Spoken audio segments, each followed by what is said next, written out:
To start, you've had such an interesting journey from medicine to the arts. How did you discover your passion for the arts and what led to that pivot? Well, yeah, honestly, it was a pretty classic case of typical Asian upbringing where it wasn't explicitly stated that I couldn't be an actor or an artist, but it was kind of one of those unspoken list of of acceptable careers, shall we say. And then basically when came back from university, from medical school, it was mostly just sort of going back to my roots as a kid and thinking back, what did I want to try when I was a kid? You know, when I got back from university, I wasn't married to any sort of career path at that point. So it allowed me the opportunity to sort of ask myself the question, what did I want to do as a kid? You know, and it came back to acting. When you look at your career as a whole, who or what has had the biggest influence, either personally or professionally? In terms of the greatest influence in my career up until this point, I've had the pleasure of working with so many fantastic actors already up until this point. But in terms of a day-to-day influence on who I am as a person and as an actor, it has to be the acting friends that I've made along the way. Having come to acting a little bit later in life than a Yeah. lot of people, I definitely found that once I started to act and go to acting classes and surrounded myself with those people, those relationships became really important to help push me. And also, this life as an actor isn't very easy. So having people around that you can not only rely on, but can relate to what you're going through has more of a profound impact than any one day I think I would ever have on set with anybody. As you made that pivot from medicine to the arts, was there a moment when you knew you made that right decision? You know, it's funny because I used to say all the time that I wasn't very artistic. I'm not an artist because I was very science based Yeah. and sports as well played a big part of my life. So art, not necessarily so much. But my grandfather was, my mom's dad was an artist, and I always felt a kinship to him. And I didn't really know why, because like I was saying before, I didn't feel like I was artistic or anything like that. But then as I started to get into acting, it became clear to me that I was yearning for some creative outlet of some sort that I Mhm. clearly hadn't been utilizing in my life up until this point. So I remember there was one night before I was doing this play, and there were a whole bunch of rewrites. And we had a rehearsal the next day, and I said to myself, you know what? No, I'm gonna work on getting off book for tomorrow. I'm gonna stay up as late as I need to. And so I was up until maybe 3 or 4 in the morning learning these lines. And it sort of hit me that I am no stranger to staying up till the middle of the night working Yeah. away, especially in med school.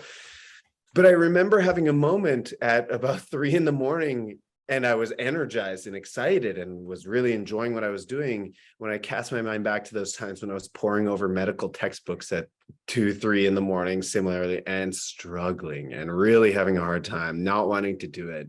And that's when it sort of hit me that, okay, right, maybe this is the life that I'm supposed to live. And, this is something that I can do with excitement as opposed to dread that I know I have to do for class or an exam or something like that. Great answer. You've always been a champion of creating your own content. How has your experiences behind the scenes impacted the way you've now approached your work on screen and vice versa? Yeah, it all started with basically when you first get started in your acting career, you're not getting fed these meaty scenes that you get in class that you're like, oh, this is why I'm an actor. I Yeah. want to tell these stories. I want to be passionate about this stuff. No, most of the time it's Mr. Johnson, your 3 o'clock is here to see you.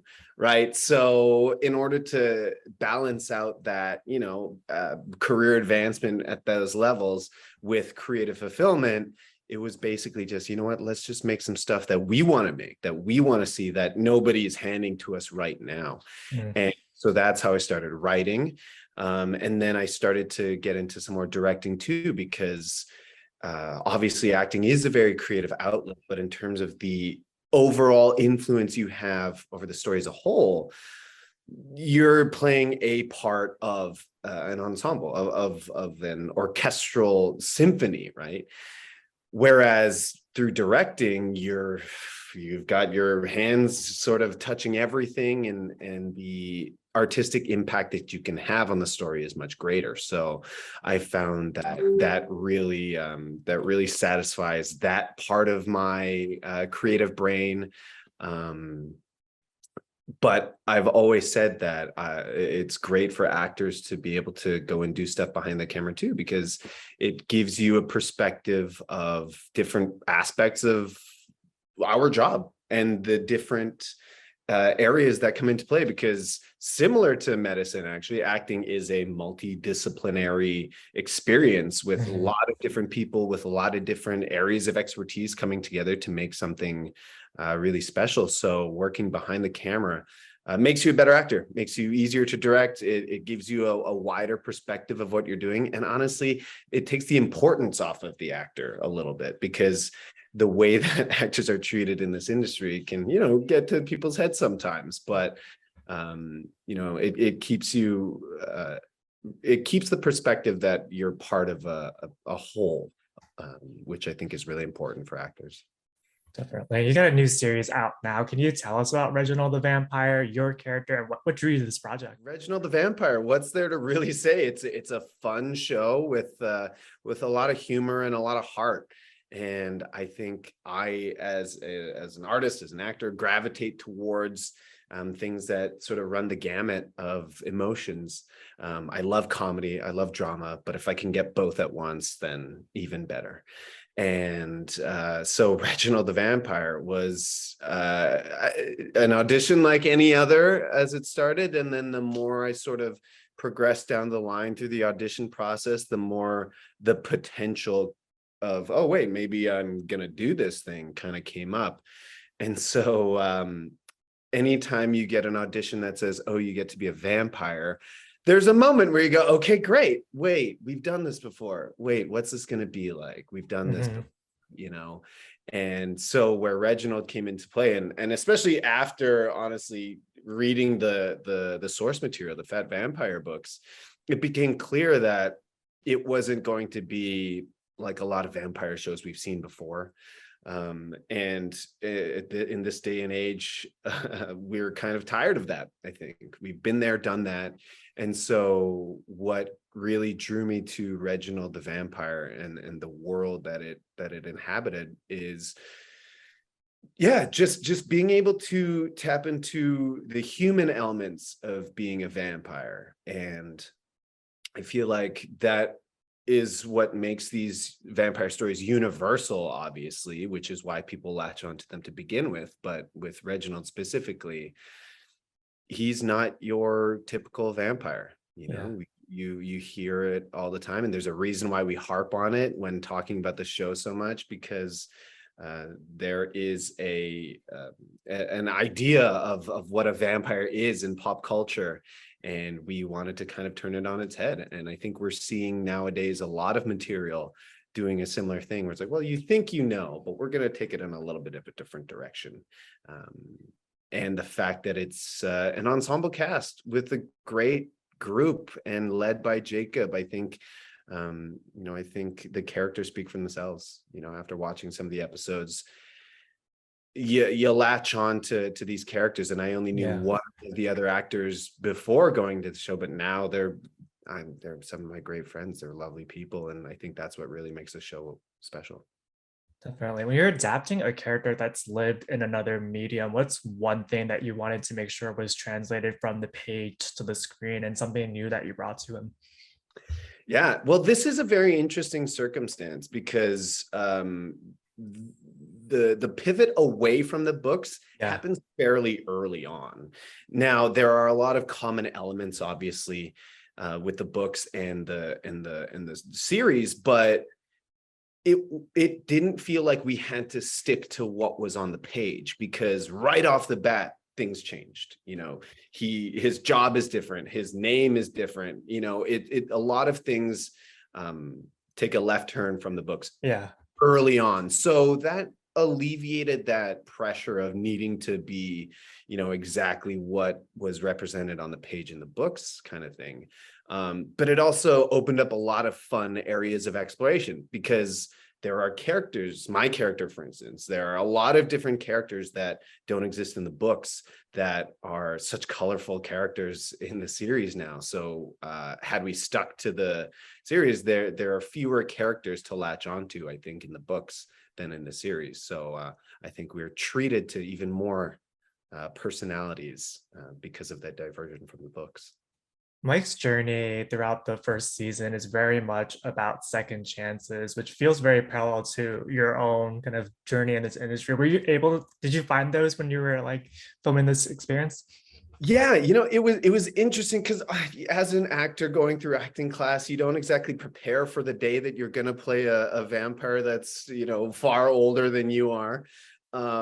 So it became quite the challenge to figure out what that meant, and also what this specific mythology of vampires was versus other ones Yeah. that we in the world, because I can't act it like Dracula or Interview with a Vampire or Twilight or any of those. We're different. We have our own set of rules. We have our own world. So first we had to figure that out.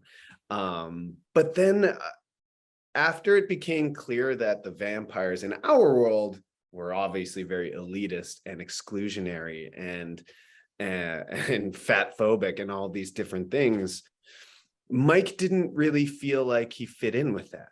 You know, I have a lot of scenes with Reginald where we're bonding and getting to know each other, and you know, I'm mentoring him a little bit.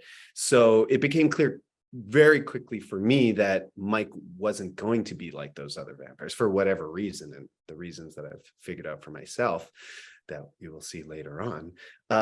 But it then was a really cool opportunity for me to play the human elements of being a vampire a lot more than the vampire elements, where maybe the bloodthirst drives the other guys a little bit more. So yeah, I found it very interesting for that. Like you were saying earlier, the chemistry between this cast radiates off the screen. And we've been lucky to chat with a couple of your cast members. How were you all able to build that bond while filming kind of during the middle of the pandemic? Yeah, I think that played a part for sure. Knowing that we all felt a great responsibility to look after ourselves and not be out and about and constantly you know, potentially exposing ourselves to a situation where we'd have to push production because we got a positive test or something like that. So really, I think the bonding came not only because it was a pandemic, but because we were also shooting on Vancouver Island. And there were so many of us Vancouver locals here that we were traveling back and forth quite a bit, staying at the same hotels. And once we got to know each other, we would travel together and, you know, help each other run lines in one of our hotel rooms down the hall kind of thing. And it really, I was saying this all throughout production because it really did feel like sort of an adult sleepaway camp kind of thing, where we were all sort of there in the hotel, incubating from hotel to set to, you know, to the hot tub where we would run lines sometimes. And you know, it really just caused us all to gel quickly because we kind of only really had each other. Especially in those moments where you know, we had a day off but didn't feel like we could really go do anything, so we'd all hang out, and I think that really it shows. I can't wait. I know there's a lot of BTS stuff out there that hopefully makes it out into the world, because we really did have a lot of fun. It was a lot of people around the same age too, and so we really bonded a lot on set, which was awesome. Yeah, you know, one of your jobs as an actor and a storyteller is to provoke emotions from the audience, which you and Mike definitely do throughout this series. Is there a particular scene or episode that you're really excited for audiences to see as it unfolds? You know, excited is one word for it. Nervous is probably another word for it. As actors, we know, like, oh yeah, I've got that one scene in this one episode coming up, but I haven't seen it, so I don't know if it's going to be any good. So nervous / excited. Yeah, definitely. There are a lot of moments, like you said, Mike's arc sort of over the course of the season has a lot to do with redemption, and so there are moments of redemption that could go either way. And so I think I have a lot of excitement for Mike specifically about how everybody's gonna feel about who he is, what he's done, and who he wants to be. And I can't remember what that, I think it's episode 6 or something like that. But suffice it to say, there's a lot of good stuff coming up that I'm Yeah. excited for. And I think it leaves things in a really interesting place for fans to see. Yeah, when we spoke with Jacob a few weeks back, he talked about how this role is such a huge step for the Asian community. I'd love to hear a little bit about your experience in this industry. Why do you think it's taken us so long to get to this place? And when did you start noticing that shift? Well, I started acting in 2015. Yeah. So that was right around the time I feel like the conversation was starting to happen. And early on, I heard a lot of, oh, like you're trendy or popular right now. So I was able to get an agent easily because they didn't have an Asian guy on their roster. And so what I saw early on was this sort of, yeah, we want you because we're trying to be diverse. And then it started to feel a little bit like quota filling, and it started to feel a little bit like, oh, well, we have 5 white people or non-BIPOC people in the scene, we need to throw one in kind of thing. And so I was auditioning for a lot of Asian slash Black slash Hispanic, in other words, whatever diversity we can get in one. And so that's how it started off, and then it evolved into what felt a little bit like overcorrection, which I think we might still be a little bit in that phase. But the goal, I think, is for it to be normalized, for it to not be a thing. And as much as I love it when we're telling Asian specific stories, and I think that needs to continue. And, we're seeing the success of those kinds of things at this moment. But what I really enjoy about our show in particular is there are 3.5, if we include Tylee. So between Jacob, Kristen, Tylee, and myself, that's 4, Asian actors on screen that, while we get to touch on little elements of our culture in the story, isn't the point of the story, which I think is a really important step in just normalizing Asian faces on screen. We don't have to be the Asian actor, the Asian character. It's just, that's how we look, and we're just normal people. Because I myself, I'm Canadian American. I grew up in North America, so I don't necessarily feel the most attached to some of those stories. So for me, I'm like, well, we need to represent all different versions of that. Yeah. And so that's why it was so exciting to, my friend Kristen Park and I, we talked a lot about maybe hoping to do something one day together, but the idea of 2 Koreans being on the same show, in the same scene, in a big production seemed so far-fetched. So for us to actually be able to do that was a huge moment for the 2 of us, and for the rest of us, I think, as well. Beautifully said. I got one final question for you. In addition to this series, you also have a new web series that's coming out on October 14th, which you co-produced, co-directed, and co-starred. Can you tell us a little bit about that and what audiences can expect? Yeah, no, it was this year's been pretty crazy. So the web series I'm doing is called Hooray for Hazel, and we started production on that right before I found out I booked Reginald, actually. So I was brought on initially as an actor and as a producer to try and help make it happen. And then over the course of trying to find directors, me and my co-director, Christina Kravici, we decided to just do it together. I'd been directing some things up until that point, and so we decided to just jump in. So while shooting Reginald, I was doing prep for pre-production for this, directing, acting, all this kind of stuff. We shot it about 2-3 weeks after we wrapped Reginald, and then we just had our premiere a couple nights ago, which was super exciting. And this is something that we're hoping to pitch to networks moving forward, to try and get it made into a series.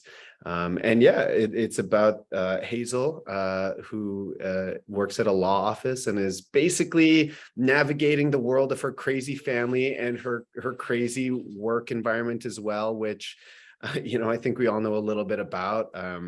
It's a comedy, but also, like I was saying before, it got a lot of heart, which we definitely tried to make sure we're touching on both elements there. So clearly, I have a very specific genre, dramedy kind of stuff that I like. But yeah, I think that one too, audience will see that heart that I think we all gravitate towards so much.